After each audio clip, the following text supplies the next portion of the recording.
Welcome back to the channel. Hey everybody, it's Adam Harris, ring announcer, wrestling fan, and collector here in the Mountain State of West Virginia. I had to jump on and talk about Saturday night's main event. It made its return this past weekend to NBC broadcast television, and I'm going to give you a few of my thoughts.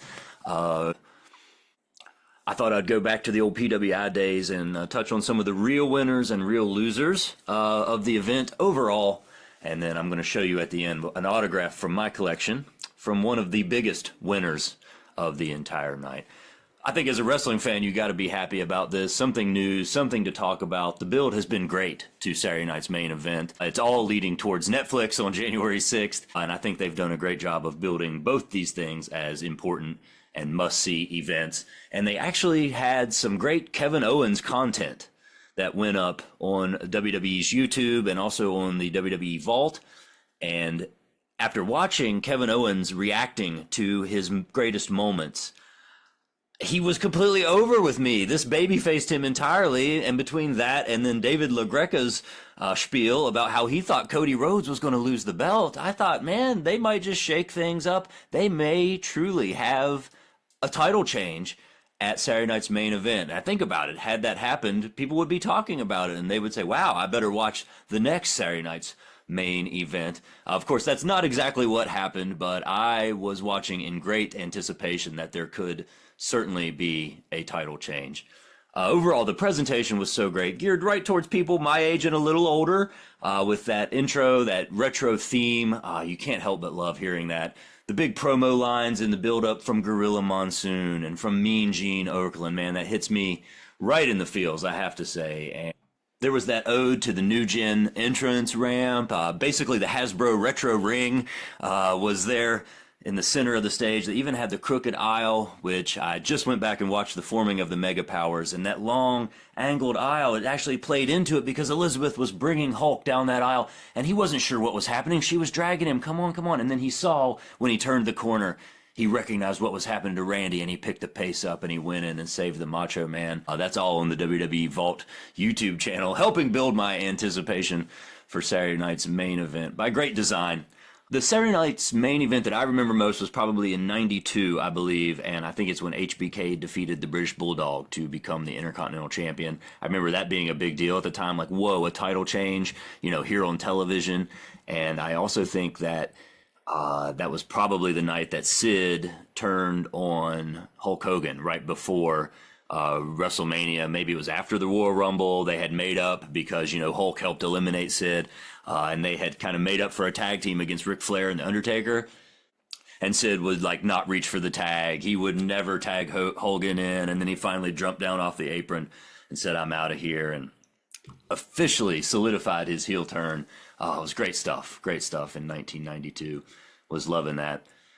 I loved catching up on those Kevin Owens moments too, as I mentioned on YouTube. It really had me believing that he might win this thing, and of course we all suspected that the Winged Eagle was going to make its return, and it's true. Boy, it looked so cool. And I have to say, like, this has to turn into a Mattel line. You know, they've done the Monday Night Wars, they've done Greatest Hits, they do all the pay-per-view series. They should really, and I think they probably likely will, do a Saturday night's main event. You could have so many cool figures. Chelsea Green in this gear tonight was toyetic as hell. That would be an easy one. You could easily do a KO because he was doing cool t-shirts, which I have to mention one other thing about that. Do Cody with that Winged Eagle belt would be so cool. Liv and Raquel from this event. And then also like a vintage Macho Man, you know, a Honky Tonk Man. They could do the Mega Powers, you know. We know that they released that recently. They could do a reissue of those figures. Of course, Wendy Richter. Of course, we could always have a Hulk Hogan figure. Another Batista would be cool.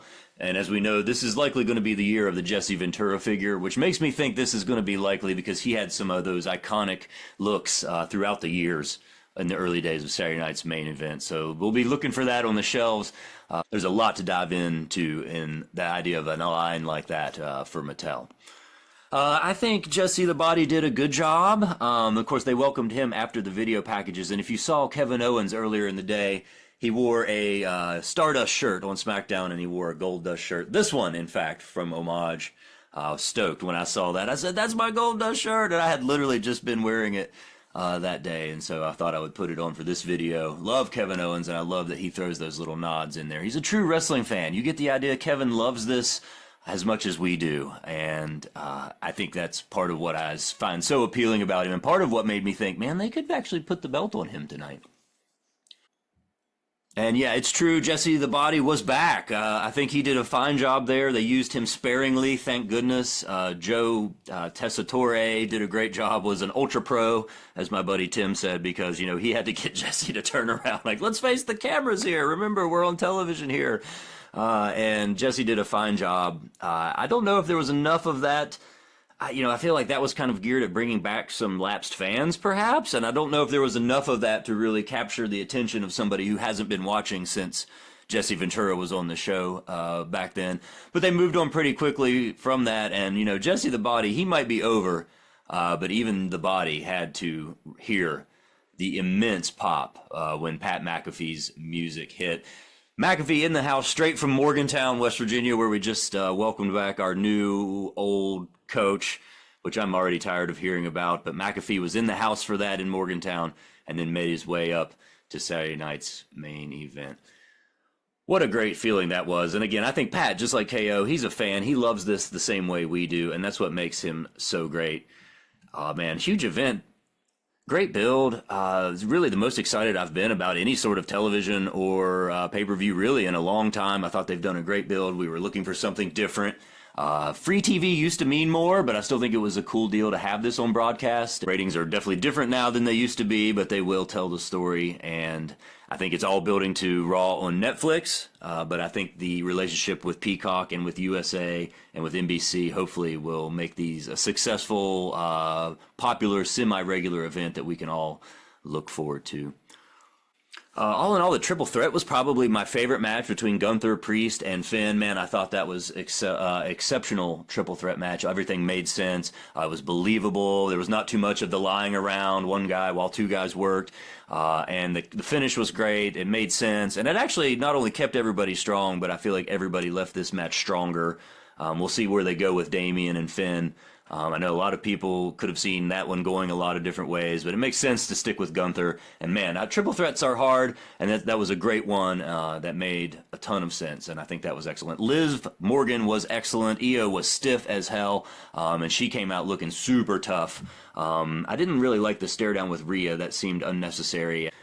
And of course, was stoked to see our girl Chelsea Green, all her hard work paying off. Man, she's been working so hard, working the media, on television, stealing the show, making the most of her minutes. She really has shown her hard work these last few months, especially. Her versatility has paid off. She paid homage to Zack Ryder with the one-legged tights. Loved that so much. I think Chelsea is the hero that we all need, and a great reaction from the 15,000 strong in the house in Long Island, man. And cool to see him talking about the Rough Rider and mentioning her husband. And I can't imagine what it's like at the Cardona household tonight. And my girl Piper Niven hoisting Chelsea up to celebrate. Great stuff. I popped huge for that. Back in the day, PWI, I don't know if they still do this. They used to do like the real winners and the real losers from each pay-per-view. And with all respect to anybody that might be considered a loser, I'm going to take a spin-off on that today. The real winners, I thought, obviously, Cody Rhodes, but also Kevin Owens. They both came out looking strong. Cody's the face of the organization right now, getting blessed with the winged eagle entrance. Gunther looked amazing, and as I mentioned, so did Priest and Finn. I think they are all winners. Liv Morgan excelled, and everything made sense as far as that goes. And I think we're going to see some good Raquel and Rhea action here leading up to Rhea and Liv. The losers, Io, great match. She works so stiff, and I just think some of her work is hard to work into a believable scenario. A couple of things didn't go well again for her in the match. She's exciting to watch, but I just don't feel like she's going to get much higher than she is right now in the women's division. Mi Chen, obviously a reliable performer. That's why they put her in this role. They know they could deliver a great match with Chelsea. I don't know what's next for her. They definitely need a reboot, but she's clearly a great worker and will be an asset to the women's division no matter what.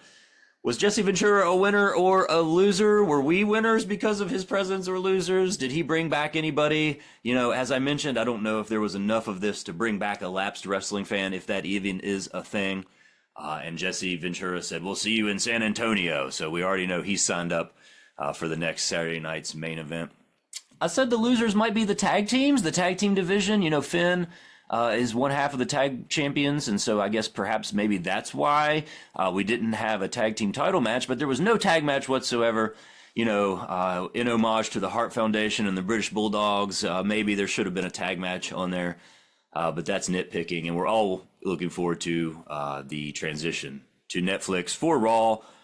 I remember the first episode of Raw, and I'm looking forward to waxing a little bit about that, getting nostalgic about Monday Night Raw ahead of the switch to Netflix coming up in January. So one of the biggest winners of the night, of course, who could deny, our girl, Chelsea Green. So to say goodbye here, I'm going to show you one of my favorite pieces. This is my Chelsea Green autographed photo that she gave me when she visited in 2021. 6 months after she was released from the WWE, she worked two shows for us at ASW in Madison and in Beckley. At that time, she was working Ring of Honor and Impact. They were all doing like a bubbles taping still at that point, I believe. And she would sign back with WWE about 14 months later. And so we were all so proud to have worked with her and watch her now just making the most of every minute on television and working her way all the way to becoming an icon. You know, she's in the history books now as the first ever Women's United States Champions. So shout out to Chelsea Green. No doubt we're going to see her on SmackDown, probably on NXT, and even a return to Impact. Who knows? She can do it all. So from here in the toy room, thanks for joining us. We'll hope to see you soon. See you next time, and see you at the matches.